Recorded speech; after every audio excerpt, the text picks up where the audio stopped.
7 bright stars hang in the night sky, just above the horizon. Glittering balls of blue light. These are the 7 sisters. But all is not right. They drop down onto the earth, pursued by an evil man who chases them across the land and eventually back into the night sky.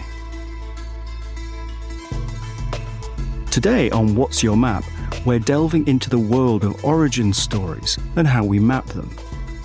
I'm Jerry Broughton, a map historian, and welcome to What's Your Map, an Oculi Mundi exploration. In Season 2, we continue to speak to people who live, love, and work with maps, making, preserving, interpreting, and being inspired by them. In each episode, we ask our guests to unfold a map that is special to them and to tell us the story that lies behind it. To follow the map as we talk about it on this podcast, go to oculi-mundi.com.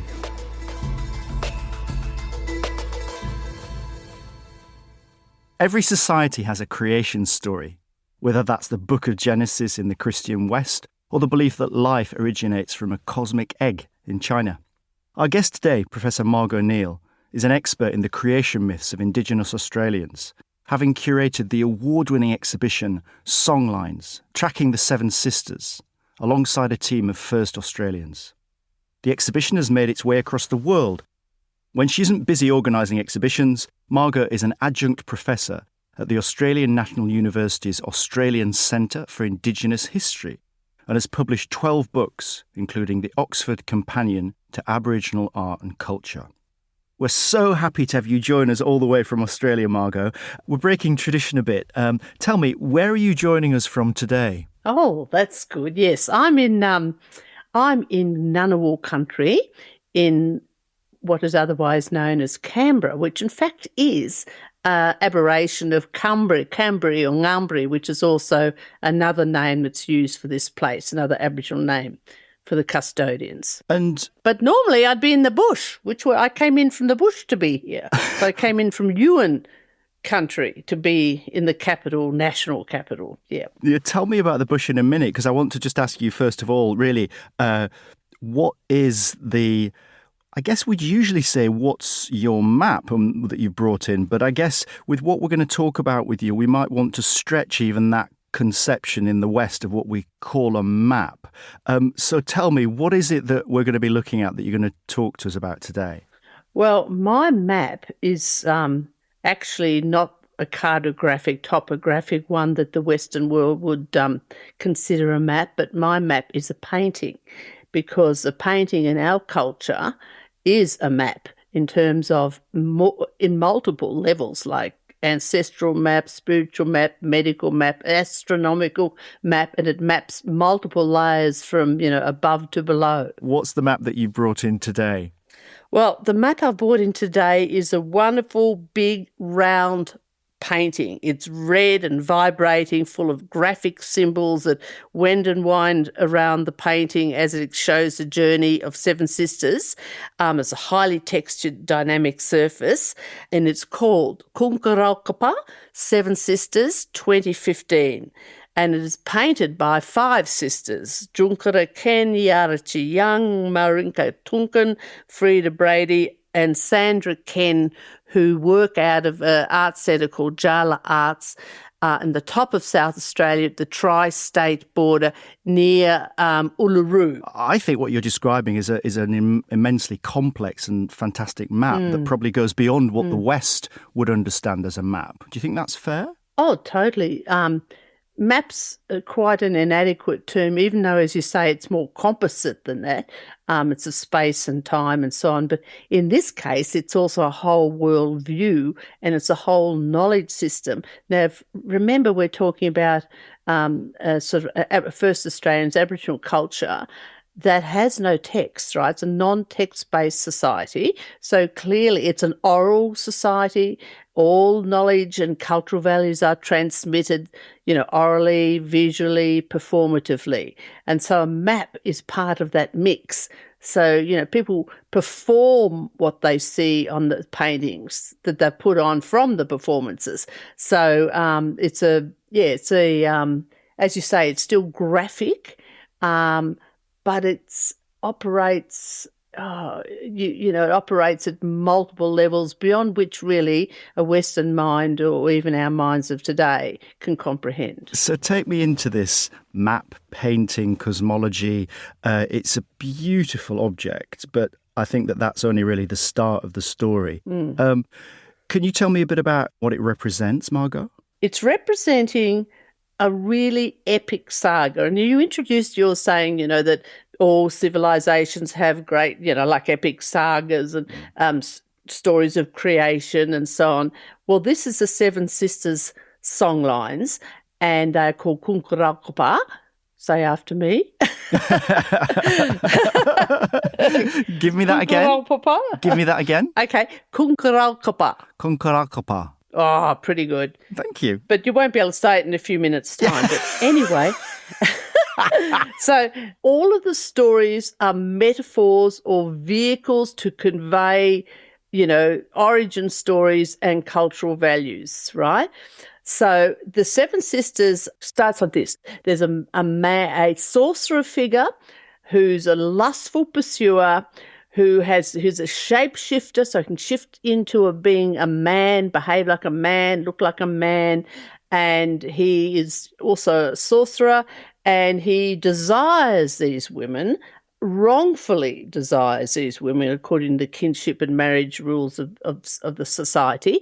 So he wrongfully pursues them all across the country, on up into the Orion and Pleiades there. So he pursues the sisters, and everywhere, all the encounters that occur on the way at all these sites are represented visually in the construction of the site, the colour of the site, whether it's a cascade of rocks or a waterhole or a tree, they're all part of the story. So what happens is the sisters, as they're travelling, leave parts of their story behind in all these sites, so all the natural features. So many cultures have these similar stories about travel, pursuit, danger. It's often very gendered. So this is Seven Sisters pursued by a shape-shifting, predominantly male figure, and the process of exploration and discovery that you go through, both physical and existential. And I guess that's some element of what's going on here, and that's shown in I'm going to call it a map painting. Yes. And looking at this,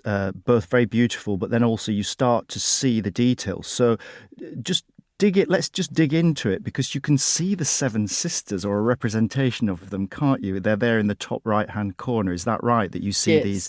There's a group of three, and then another little group of white roundels in the top right-hand corner. Yes. Just walk me through it, Margo. In terms of the picture itself, as you said, there's all those roundels at the top which represent the Seven Sisters. That's the tiny ones. And then this particular part of the sequence of this story starts at a place called Iarka, Iarka, and it's a big salt pan, and which is otherwise known as Curtin Springs, and is right out, for your listeners, out in the red heart of the desert, and has huge rock formations around that look like little Ayers rocks or little Uluru. So the Seven Sisters they were sitting there waiting around, and then, of course, Wadinyuru, or the lustful pursuer, we'll call him, was approaching, and so they took off, and you can see their journey to the edge of the painting. One of those two rock holes, one of them's called Witabula, and when he was they had a hard day being chased and pursued and hunting and gathering, and what they actually did is, they had a swim, having a little refresh in Witabula, and there he was. They sighted him coming over the sand dune, and they had nowhere to escape to. So they dived underground. And when they dived underground, you see all those channels, streams of lines. Is that down to the right, curving round towards the leaves? Yeah. So that's a lot of these things are multifunctional. So they also represent, when they dived down, they went into the arterial water systems below the ground. And so what that means is if you're in that country and you need water and you don't know this story, you won't know how to find water because it's not on the surface much, especially in a droughty season. So they go down this underground water stream. They come up at a place called Irrabor and find he's not around. So they have a sigh of relief and set about sort of resting, sleeping, hunting, and so on. And en route they find these leaves. You see those 3 leaves on the side? Yeah, this is the bush medicine. Imunka it's called. Yeah. And it's a rubbing for sore parts. Don't forget they're running forever, being chased, so they probably have a great need for these. But the big story really is when they get to what's called Cave Hill or Walinga. Now, it's quite discreet. It's at the bottom. Yeah. Actually, the middle. Yeah, like number 6 on the clock, 6 o'clock or at the bottom there. Yeah, it's just to the right. So these wavy, the wavy lines that curve up and then go around. Yeah. Yeah, I see it. Now, that's an interesting place. When they got there, he was in hot pursuit. They got to this shelter. It's a bit like the little piggy story. They built a shelter, but then, it was the wind could blow it down and they got scared, so they ran into this rock shelter. When they ran in there, they were sort of safe, and he decided, his name's Warinyiru here, he decided that they couldn't get out, so he just had to be patient. So he'll just wait and wait and wait. But the sexual side of him, his rational side said, just wait.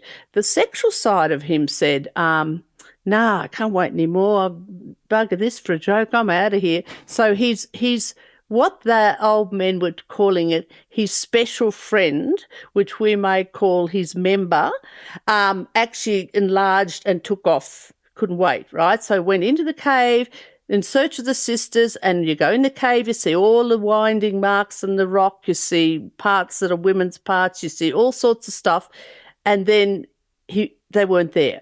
And at the back of the cave, I've been into this place many times, there's a tiny opening where they took off.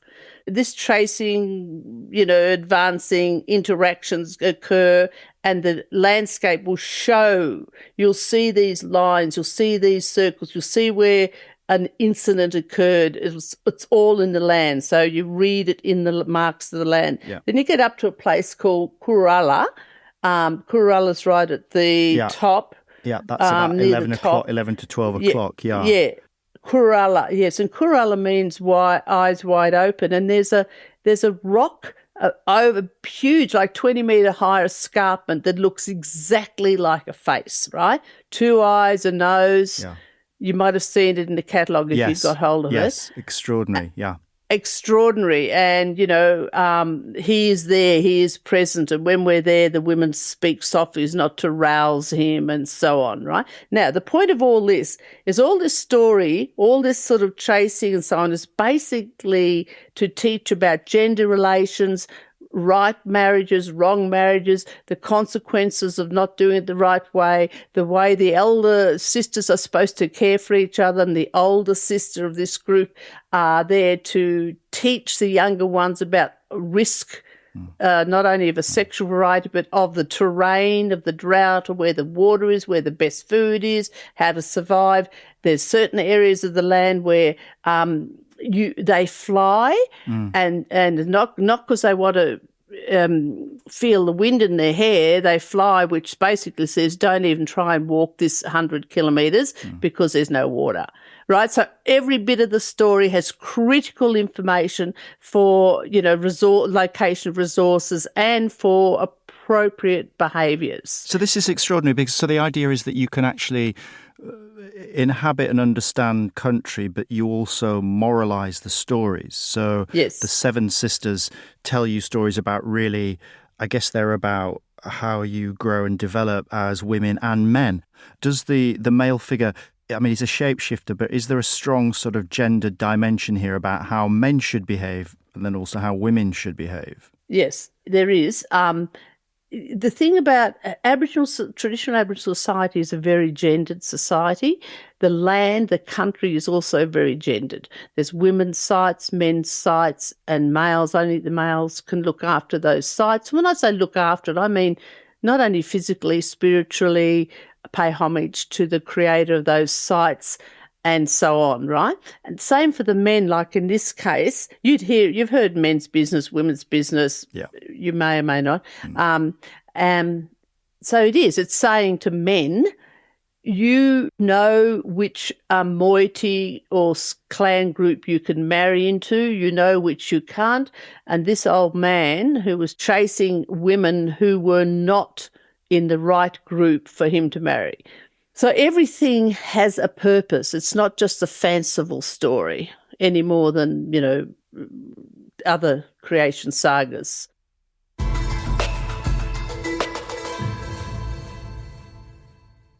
Before we continue, I just wanted to say that I'm so pleased you're able to join me on my journey into the world of maps, their stories, and the people who love them. If you're enjoying our podcast and don't want to miss a future episode, then please do consider subscribing and leaving a review when you finish listening. And if you think your friends and family might be missing out, why not ask them to give us a listen too? Back to the rest of the episode. What are these songlines? We know the phrase, or many people will, from the Bruce Chatwin book. Just give me your sense of how we should understand and think about what you mean when you talk about songlines and how it connects to this idea of Aboriginal dream time. Songlines are, in fact, a knowledge system. And they can be visualised as pathways or corridors of knowledge that sort of crisscross the continent, linking all these important sites together. Now, different parts of the country or these songlines are owned by different sets of people. They like a baton, a relay, right? They don't even know what happened to the Seven Sisters over in the NPY lands. And the idea is it's their response. They all have certain inherited rights to parts of the story, which they then have to maintain and keep alive and so on. But going back to songlines, there's a fabulous map by an old fellow called David Mohendrali, and it's just crisscross with lines all over it, and at the intersections of the lines are all these sort of communities or secrets or sites. It may well be in there. Yeah. And that's kind of a fusion between a Western idea of a map and a painting. For him, it's a painting to explain to white fellas what the songlines sort of look like in a map. Yeah, it's extraordinary. I mean, it looks like a sort of lattice which is just covering the country. Yeah. Called the body of Australia, Corpus Australis. Yeah, because don't forget, country is a personage. It's a living being, right? It's not, it's as you see on that map, the pubic, the areas at the bottom, the navel's in the middle, the shoulders that are at the top of the country, there's ribs. So you hear this, the cliche of Mother Earth. We mourn for country, cry for country. If you don't go out to country, which is like your ancestor, your relative, the parts of it that you have inherited, if you don't, pay homage and look after it in multiple ways, it will die, it will close up, it'll get broken. And then your life will also be broken. All your knowledge, it's like all of these sites where encounters occurred. There's many other songlines. Seven Sisters is one, but there's many others, Wallaby ones, all sorts. So when you go to that site or walk, as you learn by walking country from site to site. It's like going from library to library. You go there, you learn stuff because it's a mnemonic. That shape there, that line there, that waterhole there, that all of these are part of what happened to what sort of story happened there that you can learn a lesson from, right? So then you also deposit knowledge yourself because it's an embodied knowledge system, right? Is this what you call it, the third archive? The third archive is, say, an exhibition because it's using the master archive from Aboriginal people in a Western format called an exhibition. Yeah. So that creates a third archive. Yeah. Do you get it? I do. I just thought that was so interesting because as somebody who works in archives, I work in the I 15th know. and 16th century, I just think it's such a powerful way of thinking about how you manage memory, you sustain memory, and you take it forward, because there's such a question about how you store things. I mean, of course, one of the big issues here, say in the UK, is how you store archives digitally and you keep memory going. And people are, of course, getting rid of paper archives. Yeah. So I just found it a very powerful way of thinking about how you archive, what an archive is and what you do with it, and how it sustains memory, I guess, because some of the things you talk about in Songlines is the way in which you've been working with members of the Aboriginal community, saying the songlines are getting broken, and this is an attempt to sort of sustain that story because of how important it is. Well, the other third archive aspect is that on this particular response to a request that our songlines are all broken up and we want you to help us put them back together, we're the last of the old people who know this story as intimately as this. We know all that country. And our young people are not interested. They're too into hip hop and, all that other new lifestyle stuff. But when they grow up and get married up and stuff, their identity are as part of these, inheritance is part of these sites. That's the only way they're going to know who they are. And so what they did is they asked us to digitise it. So we went on all these songlines, and it was recorded in Western systems. They would read the land, perform the songs, do the interviews, paint the pictures, and all of this would then be recorded in various ways and be then deposited in an Aboriginal archive called Ara Erititja, and it's an Aboriginal managed archive. Now, being an archivist, you'll understand that an Aboriginal archive of this knowledge is not a democratic archive. So only the people who have a bloodline relationship have access to those stories that they inherited a right to. Tell me a bit more about that, because I was really fascinated reading your book about this, that there's very specific lines of inheritance because of the importance of keeping the stories, as it were, clear and not diluted. So it's a version of trying to not get into a Chinese whispers story, I guess, because you want to maintain a very precise understanding of creation myths like the Seven Sisters. Just tell me a little bit more about how that is handed down, because that's an intriguing story. As you say, it's not democratic. Archives are often not very democratic. They can't be. No, but they're much more than this. I mean, it's quite almost a crime punishable by God knows what, if in fact the wrong stories that belong to certain men or women, and particularly gender-based stories, are passed on to the other sex and people who have no right to knowledge had no right to the access. So they're very carefully guarded by certain people, and that part of that's to do with maintaining them and keep them alive. They're a treasure. They're only for you, and then you pass it on. They're not, if they belong to everybody, who's going to take responsibility? How many songlines are there approximately? I mean, you were saying that there are many different elements of the songlines. I mean, can we approximate the number? No, it would change over time, but there are considered to be 5 major, like epic national-wide ones. There's Malu, the kangaroo, and there's about 5. And then there's a whole heap of others that are just local, so that if you, for example, the Wallaby songline is local and regional, and it helps you to find the wallabies to, work on an increase, look after the land so the wallabies thrive. And so there's all the knowledge around. And they also have adventures, so they warn you of what to do and not to do, and when to hunt and not to hunt, and all of that. There's hundreds of those. Let's talk about you and... Do we have to? Yes, we do. Well, okay. Because you write interestingly about your relationship to those creation myths when you were growing up. And I wondered if you could tell me a bit more about that, and how important were they for you? I lived, as you know, the southeast part of Australia is bore the brunt of colonisation.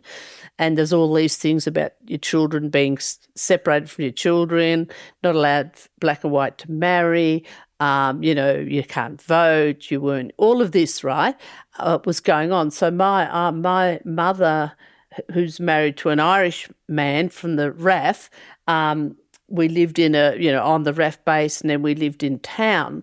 And, she was very cautious about letting anyone know we were Aboriginal.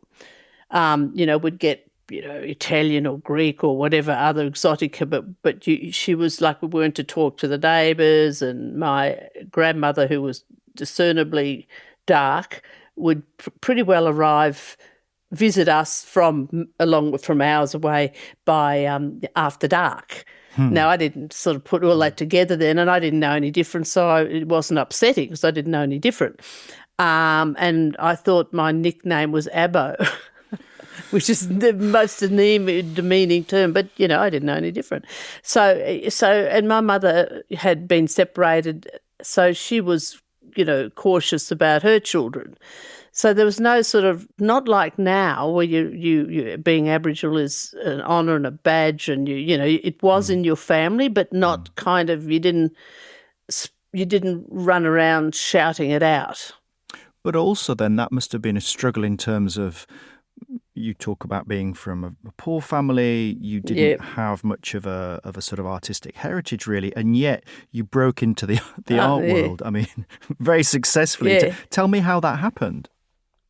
The whole family, we all painted and drew, and we didn't have TV or books even, so that's what we did. We drew pictures, and my grandmother would visit and tell us Aboriginal stories and about our totems and various things. So not that we drew about them only, we just drew and painted about, as kids do, about what's in their lives. So we weren't living in a Aboriginal community, so we weren't subject to all of that, but we just drew and painted all the time. And when I was about 15 and 16, I had to get some money to start saving for a car. I was selling paintings to Woodside, the oil companies, and I do oil rigs and portraits of people's houses and faces. And then I went into a business of teaching art, became an art teacher and art curator and art writer and so on. So was there a distinction there between this kind of work that we've been looking at and it sounds like you were doing quite realistic, you might say Western art, but then how did you then engage with the sort of songlines work that we're talking about here? Well, I don't actually think there were any known or publicly known Aboriginal artists in Victoria, where I grew up, right, or in those southern states. If they were, they painted in a Western style, or they'd never sell, because at this point in that part of the continent, they believed there were no Aboriginal people, and if there were, it was the white in them that made them okay, not the black in them. So, it's that kind of, I mean, I didn't know that at the time, so, it's only now. So any artist of Aboriginal heritage was doing in a Western style, because we weren't living on country speaking language doing ceremony as the people in these pictures were. You were saying at the top of the program we started speaking about the power of the bush, and you said it's great. Give me a sense of that. What is the beauty of that reconnection with the bush for you? Yeah. Well, we live half of the week out on Yuin country, which is about an hour a bit from Canberra, and it's got a river and escarpment and bush and birds and wombats and, everything that creeps and crawls. There's snakes, but we haven't seen them. Beautiful, fresh running river, and we have, it's all, our house is all open, a bit like living in a humpy, but a very 21st century humpy, very exposed to the elements and all off the grid and so on. And we have our mob come there and we do our smoking ceremonies. We have a special kind of area where we do that, and the kids learn to paint bodies, and we have dreaming tracks. So the children mostly learn the wombat dreaming track and various other dreaming tracks. So we put into practice in a contemporary way and a dynamic. Our culture is dynamic. That's why we survived, and so we can reclaim and reuse a lot of those things. So Yeah, and there's the Yuin. It's a Yuin country, and they come. Some of the mob there come and join us. So it's it's very much a reconnection. What is a mob for you? The mob is your people, like your clan group, your family. Yes. Or sometimes you say it as the mobs, which is you mean Aboriginal people. But if I talk about our mob, come to our place and we do soaking ceremonies, and I'm talking mostly about our family group and related peoples. Got it. But not only. Margo Neale, thank you very much for joining me on What's Your Map. It's been a real pleasure. And you can get back to the bush now. Okay, thank you so much, Jerry. I mean, I can't believe you can get your head around this stuff. You must be a bright man. Oh, just an interested man. Thank you so much for listening. I'm Jerry Broughton. This has been an Oculi Mundi exploration. The producer is Emily Uchida Finch, and it's a Whistledown production. Oculi Mundi is the online home of the Sunderland collection of antique maps and atlases. You can read more about the Sunderland collection and send us suggestions for future maps to explore at oculi-mundi.com. Why not continue your journey with me by subscribing to this podcast? That way you'll never miss an episode.